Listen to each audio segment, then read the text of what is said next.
IEA या international energy agency दुनिया के सबसे इंपॉर्टेंट एनर्जी ऑर्गेनाइजेशंस में से एक है। गवर्नमेंट से लेकर बिजनेसेस तक सब आईईए के वर्ल्ड एनर्जी मार्केट्स के एनालिसिस के बेसिस पे अपने डिसीजंस लेते हैं।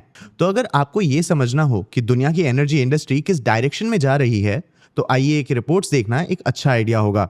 इस साल आईईए ने वर्ल्ड एनर्जी आउटलुक नाम का अपना फ्लैगशिप ईयरली रिपोर्ट रिलीज किया। ये कंपनी का सबसे इंपॉर्टेंट रिपोर्ट है और ये शायद एनर्जी इंडस्ट्री के बारे में दुनिया का सबसे ट्रस्टेड ब्रेकडाउन भी हो सकता है।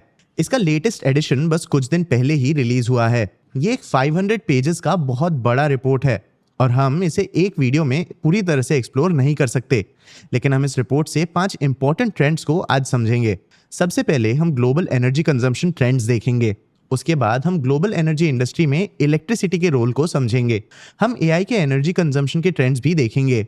फिर हम ग्लोबल पावर ग्रिड के करंट चैलेंजेस भी देखेंगे। एंड में हम ग्लोबल एनर्जी इंडस्ट्री में इंडिया का रोल समझेंगे। मैं हूं आपका होस्ट देव, आप देख रहे हैं मार्केट्स बाय ज़ीरोधा हिंदी। चलिए शुरू करते हैं।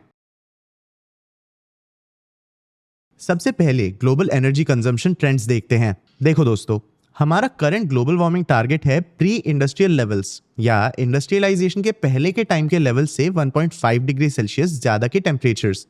लेकिन ये टारगेट अचीव करना अब ऑलमोस्ट इम्पॉसिबल है। पर ऐसा क्यों? क्योंकि ये टारगेट एक आइडियल या परफेक्ट सिनेरियो पे डिपेंड करता है। इस सिनेरियो में दुनिया का फॉसिल फ्यूल से डिपेंडेंस बहुत जल्द अपने पीक तक पहुंच जाएगा। इसके बाद ये डिपेंडेंस कम हो जाएगा और हम क्लीन एनर्जी सोर्सेज का इस्तेमाल करने लगेंगे। 2021 से हर साल आईईए ने ऐसे सिनेरियोज बनाए जिनमें ये टारगेट अचीव करने का पूरा प्लान था। हर साल ये सिनेरियोज पिछले साल से ज्यादा स्ट्रिक्ट होते गए। इस साल आईईए के लिए ये टारगेट अब अचीवेबल ही नहीं है। नए बेस्ट केस सिनेरियो में हम प्री इंडस्ट्रियल लेवल से 1.65 डिग्री सेल्सियस ज्यादा का एवरेज टेम्परेचर अचीव कर सकते हैं। और ऐसा इसलिए है क्योंकि दुनिया का एनर्जी कंजम्पशन हमारे एक्सपेक्टेशन से ज्यादा है। सिर्फ एक साल पहले के एक्सपेक्टेशन से ग्लोबल एनर्जी डिमांड लगभग 4% बढ़ गया है। एयर कंडीशनर से लेके डेटा सेंटर्स तक हमारा एनर्जी डिमांड एक्सपेक्टेशन से ज्यादा तेजी से बढ़ा है। और इस सेम पीरियड में इस डिमांड को मीट करने के लिए हमने ना रिन्यूएबल एनर्जी कैपेसिटी उतनी बढ़ाई है और ना हमारा एनर्जी एफिशिएंसी इस डिमांड को मीट करने के लिए तेजी से बढ़ा है। और तो और ट्रंप के पॉलिसी रिवर्सल्स ने भी हमारे पॉसिबिलिटीज कम कर दिए हैं। और इन सबका रिजल्ट हमारे फॉसिल फ्यूल डिमांड्स एक्सपेक्टेशन से काफी देर बाद अपने पीक तक पहुंचेंगे। हमारे इस ट्रेजेक्टरी को समझने के लिए आइए 2 सिनेरियोज देख रहा है। सबसे पहला है स्टेप्स। ये वो सिनेरियो है जिसमें सारे देश आईईए के किए हुए अनाउंसमेंट्स को फॉलो करते हैं। इस ऑप्टिमिस्टिक केस में हमारा कोल यूजेज 2030 के पहले ही अपने पीक तक पहुंच जाएगा। ऑयल का डिमांड 2030 तक और नेचुरल गैस का डिमांड मिड 2030s तक अपने पीक तक पहुंच जाएगा। ये सारी टाइमलाइंस पुराने फोरकास्ट से ज्यादा हैं। दूसरा सिनेरियो है सीपीएस। ये वो सिनेरियो है जिसमें हम अपने करंट पॉलिसीज फॉलो करते हैं। इस केस में हमारा ऑयल और नेचुरल गैस यूजेज 2050 तक बढ़ता ही रहेगा। इस रेट पे ईयर 2100 तक average temperatures pre industrial level से 2.9 डिग्री सेल्सियस ज्यादा होंगे। अगर स्टेप सिनेरियो भी सच होता है तो एवरेज टेम्परेचर 2.5 डिग्री सेल्सियस से बढ़ जाएगा। अगर हमें आईईए का बेस्ट केस सिनेरियो भी अचीव करना है तो हमें कुछ बहुत बड़े कट्स करने पड़ेंगे। हमें हर साल global carbon dioxide 3.5 giga ton कम करना होगा और वो भी लगातार 10 सालों के लिए। ये कोविड पैंडेमिक के दौरान एमिशन फॉल का डबल है। फिर भी 20% चांस है कि हम अपना 2 डिग्री सेल्सियस का टारगेट क्रॉस कर देंगे। हमने इस दुनिया को एक खराब फ्यूचर के साथ फंसा दिया है। दुनिया भर के प्लांट्स और एनिमल्स हार्म हो रहे हैं और सी लेवल्स कई 100 सालों से बढ़ रहे हैं। हम इस डैमेज को ठीक नहीं कर सकते, हम बस अब इसे बढ़ने से रोक सकते हैं। चलिए अब ग्लोबल एनर्जी इंडस्ट्री में इलेक्ट्रिसिटी का रोल देखते हैं। हमारे फॉसिल फ्यूल्स पे डिपेंडेंस के बावजूद हम अब एक एज ऑफ इलेक्ट्रिसिटी एंटर कर रहे हैं। हमारी टोटल एनर्जी यूज का 20% से ज्यादा अब इलेक्ट्रिसिटी से आता है और ये 2035 तक 25% तक बढ़ सकता है। इलेक्ट्रिसिटी से रिलेटेड एफिशिएंसी के कारण ये शेयर और भी बढ़ सकता है। लेकिन इलेक्ट्रिसिटी के सप्लाई चेन में बहुत सारे प्रॉब्लम्स हैं। एक तरफ हमने बहुत ज्यादा मैन्युफैक्चरिंग कैपेसिटी बना ली है। मॉडर्न बैटरी फैक्ट्रीज का एग्जांपल लें तो ये अपने कैपेसिटी के 33% पे ऑपरेट करते हैं। सोलर पैनल मेकर्स भी 50% कैपेसिटी पे ऑपरेट कर रहे हैं। इस एक्सेस कैपेसिटी का कारण है चाइना का ग्रीन मैन्युफैक्चरिंग का स्ट्रॉन्ग ग्रोथ। ये एक बड़ा प्रॉब्लम है। इस एक्स्ट्रा कैपेसिटी के कारण प्राइसेस तो कम होते हैं, लेकिन इससे प्रोड्यूसर्स के प्रॉफिट मार्जिन्स भी बहुत कम हो जाते हैं और छोटे प्लेयर्स मार्केट से निकल भी जाते हैं। इस ओवर कैपेसिटी के कारण हमारा ग्रीन ट्रांजिशन ईजी तो हो रहा है, लेकिन इसके कारण पूरा ग्रीन इंडस्ट्री एक ही देश में कॉन्सेंट्रेट हो रहा है। जैसे जैसे सप्लाई चेन में और ऊपर जाया जाता है, ये डिपेंडेंस और बढ़ जाता है। सिर्फ 3 देश दुनिया के क्रिटिकल मिनरल सप्लाई का 86% रिफाइन करते हैं। इन 3 कंट्रीज में से एक चाइना है और इसके पास 20 सबसे ज्यादा स्ट्रेटेजिक एनर्जी मिनरल्स में से 19 में 70% से ज्यादा मार्केट शेयर है। कुछ मिनरल्स में तो चाइना पूरी तरह डोमिनेट करता है, जैसे गैलियम। चाइना पूरी दुनिया के गैलियम सप्लाई का 99% रिफाइन करता है। और हम ये भी देख रहे हैं कि कैसे ये डोमिनेंस एक वेपन की तरह यूज किया जा सकता है। जब चाइना ने अपने रेयर अर्थ मैग्नेट्स का एक्सपोर्ट बंद कर दिया था, तो पूरी दुनिया के ऑटोमोटिव इंडस्ट्री पे इसका एक इम्पैक्ट पड़ा। हमने चाइना के इस रेयर अर्थ मिनरल्स के एक्सपोर्ट ऑर्डर पे भी एक डिटेल वीडियो बनाया है, आप इसे भी जरूर देखना, लिंक डिस्क्रिप्शन में है। ये एक बहुत बड़ा शिफ्ट है। बहुत समय पहले की बात नहीं है जब कंट्रीज एनर्जी सिक्योरिटी को फॉसिल फ्यूल्स के एक्सेस के हिसाब से देखा करते थे। जो कंट्रीज एनर्जी रिच होते थे वो दूसरे देशों को कंट्रोल करने की कोशिश करते थे। जैसे यूरोप पे पॉलिटिकल एडवांटेज पाने के लिए रशिया ने अपने गैस एक्सपोर्ट्स बंद कर दिए थे। इंडिया ने इस एनर्जी सिक्योरिटी के लिए ही अपने रशियन ऑयल इंपोर्ट्स को डिफेंड भी किया है।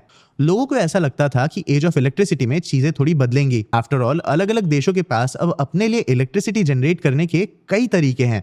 इसके कारण एनर्जी मार्केट डिसेंट्रलाइज हो जाना चाहिए था, लेकिन आईईए के हिसाब से रियलिटी इसका ऑपोजिट है। फिलहाल किसी भी देश को इलेक्ट्रिसिटी जनरेट करने के लिए जिन मिनरल्स की जरूरत होती है वो एक ही देश में कॉन्सेंट्रेटेड है। एनर्जी सप्लाई चेन अब पहले से ज्यादा खराब पोजीशन में है। फ्यूचर में वॉलेटिलिटी काफी बढ़ सकती है।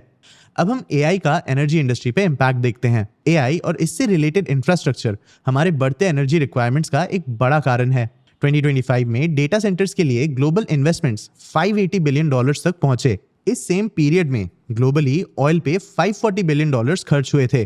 पहली बार डेटा सेंटर्स का इन्वेस्टमेंट ऑयल के इन्वेस्टमेंट से ज्यादा था। डेटा सेंटर्स जनरली ही बहुत ज्यादा पावर यूज करते हैं, लेकिन जो डेटा सेंटर्स एआई ऑप्टिमाइज्ड होते हैं वो और भी ज्यादा पावर यूज करते हैं। अगले 5 सालों में एआई सर्वर्स का इलेक्ट्रिसिटी कंजम्पशन 5 गुना बढ़ेगा। ये ग्लोबल डेटा सेंटर इलेक्ट्रिसिटी को डबल कर देगा। डेटा सेंटर्स का एनर्जी कंजम्पशन बस एक प्रॉब्लम नहीं है। अगले 5 सालों में डेटा सेंटर्स पूरी दुनिया के इलेक्ट्रिसिटी कंजम्पशन में 10% से भी कम कंट्रीब्यूट करेंगे। तो फिर डेटा सेंटर्स का इलेक्ट्रिसिटी कंजम्पशन एक प्रॉब्लम क्यों है? क्योंकि ये डेटा सेंटर्स कुछ लोकेशंस में ही कॉन्सेंट्रेटेड होते हैं। ये दुनिया भर में इक्वली नहीं फैले हुए हैं। फिलहाल दुनिया के 82% डेटा सेंटर्स यूएस, चाइना और यूरोप में ही हैं। अगले 5 साल में होने वाले नए एडिशंस के 85% इन तीनों रीजन्स में ही होंगे। यूएस में 2030 तक इलेक्ट्रिसिटी के न्यू डिमांड का लगभग हाफ डेटा सेंटर से आएगा। इवन इन 3 रीजन्स में डेटा सेंटर्स इक्वली नहीं फैले होंगे। ये कुछ हब्स में ही बनाए जाएंगे। जैसे यूएस में वर्जीनिया की बात करें तो इस स्टेट में पूरी दुनिया के हाइपर स्केल डेटा सेंटर्स का लगभग 35% है। पूरे स्टेट के इलेक्ट्रिसिटी कंजम्पशन का लगभग 25% ये डेटा सेंटर्स ही करते हैं। इसके कारण स्टेट के रेसिडेंट्स के इलेक्ट्रिसिटी बिल्स बढ़ रहे हैं, जिसके कारण बहुत स्ट्रॉन्ग पॉलिटिकल बैकलैश भी हुआ। तो कलेक्टिवली एआई के कारण दुनिया के एनर्जी डिमांड में कम ग्रोथ आएगा, लेकिन कुछ रीजन्स में कॉन्सेंट्रेशन के कारण ये ग्रोथ एक प्रॉब्लम बन सकता है। यूएस के नए एआई डेटा सेंटर्स के हाफ को 200 मेगावाट से ज्यादा की जरूरत होती है। ये 2 लाख हाउसहोल्ड्स के रिक्वायरमेंट्स के बराबर है। जिन रीजन्स में ये बनाए जाएंगे वहां का ग्रिड ओवरवेल्म हो सकता है, जिससे पावर क्राइसिस भी हो सकते हैं। लेकिन शायद फ्यूचर में एआई अपने कंजम्पशन से ज्यादा पावर जनरेट कर पाएगा।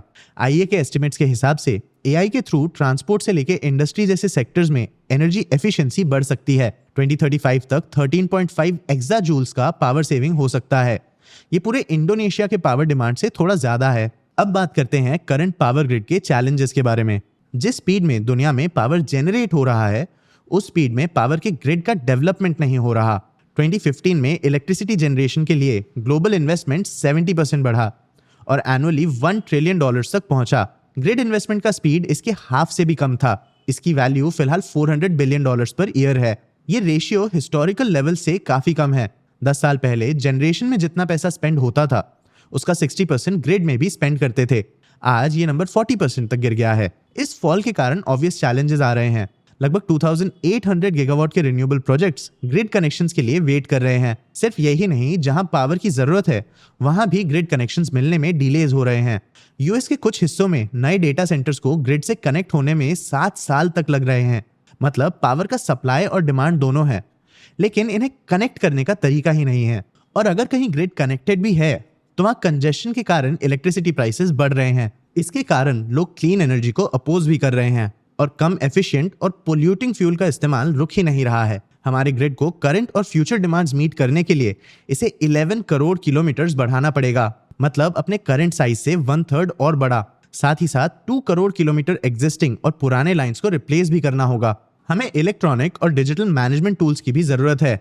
इन रिक्वायरमेंट्स को मीट करने के लिए 2035 तक हर साल लगभग $650 बिलियन के इन्वेस्टमेंट्स की जरूरत होगी।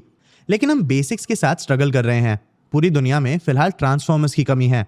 हाई वोल्टेज सिस्टम्स के लिए अब 2030 के बाद तक के वेट टाइम्स हैं। कॉपर और एल्यूमिनियम जैसे इंपॉर्टेंट मेटल के प्राइसेस भी बढ़ रहे हैं। इस शिफ्ट के लिए जरूरी वर्कफोर्स भी कम हो रहा है। इंडस्ट्री में हर जवान नए वर्कर के बदले 1.4 एम्प्लॉइज रिटायरमेंट की तरफ बढ़ रहे हैं। अब ये तो है पूरे दुनिया का करंट सिचुएशन। चलिए देखते हैं कि इन सब में इंडिया का पोजीशन क्या है। आईईए के हिसाब से इंडिया बहुत तेजी से दुनिया के न्यू एनर्जी डिमांड का सेंटर बन रहा है। कई सालों से ये रोल चाइना का था, लेकिन अब चाइना का इकोनॉमी मैच्योर हो चुका है और इसके एनर्जी एपेटाइट का ग्रोथ कम हो रहा है। व्हीकल इलेक्ट्रिफिकेशन जैसे न्यू डिमांड भी अब फ्लैट हो रहे हैं। चाइना की जगह अब इंडिया ले रहा है। हम बहुत तेजी से दुनिया के न्यू एनर्जी डिमांड का सबसे बड़ा सोर्स बन रहे हैं। अगले 10 सालों में इंडिया का एनर्जी कंजम्पशन चाइना और पूरे साउथ ईस्ट इंडिया के टोटल के बराबर होगा। इंडिया का ऑयल डिमांड ग्रोथ दुनिया में सबसे ज्यादा है। इसका कारण है बढ़ता कार ओनरशिप और फैलता इंडस्ट्री। हम ग्लोबल इलेक्ट्रिसिटी डिमांड ग्रोथ में भी सेकंड लार्जेस्ट हैं। सिर्फ इंडियन इंडस्ट्रीज में ही कोल यूज 2035 तक 60% बढ़ेगा। स्टील प्रोडक्शन के ऑलमोस्ट डबल होने से इस डिमांड में ग्रोथ आएगा। डिमांड में इस ग्रोथ के कारण इंडिया में एक इंफ्रास्ट्रक्चर बूम आ रहा है। हम 2030 तक 2 lakh kilometres new transmission lines बना लेंगे। हम अपने बढ़ते सोलर और विंड पावर सेक्टर्स के लिए बहुत सारी बैटरी स्टोरेज फैसिलिटीज भी बना रहे हैं। 2035 तक रिन्यूएबल एनर्जी इंडिया के टोटल इलेक्ट्रिसिटी का हाफ जनरेट करेगा। ये हमारे टोटल डिमांड में 80% ग्रोथ के साथ होगा। साउथ ईस्ट एशिया के एक बड़े हिस्से में ये चेंज आ रहा है। आपको क्या लगता है, क्या इंडिया और साउथ ईस्ट एशिया मिलकर दुनिया के एनर्जी कंजम्पशन ग्रोथ का एक जरूरी हिस्सा बन सकते हैं? अपने व्यूज हमें कमेंट सेक्शन में जरूर बताना। आगे आप कौन से टॉपिक्स पे वीडियोस देखना चाहते हो, ये भी हमें कमेंट सेक्शन में जरूर बताना। अगर ये वीडियो आपको इन्फॉर्मेटिव लगा तो इसे लाइक और शेयर जरूर करना। ऐसी और वीडियोस के लिए चैनल को सब्सक्राइब भी कर लेना। आज के लिए इतना ही, मिलते हैं अगले वीडियो में।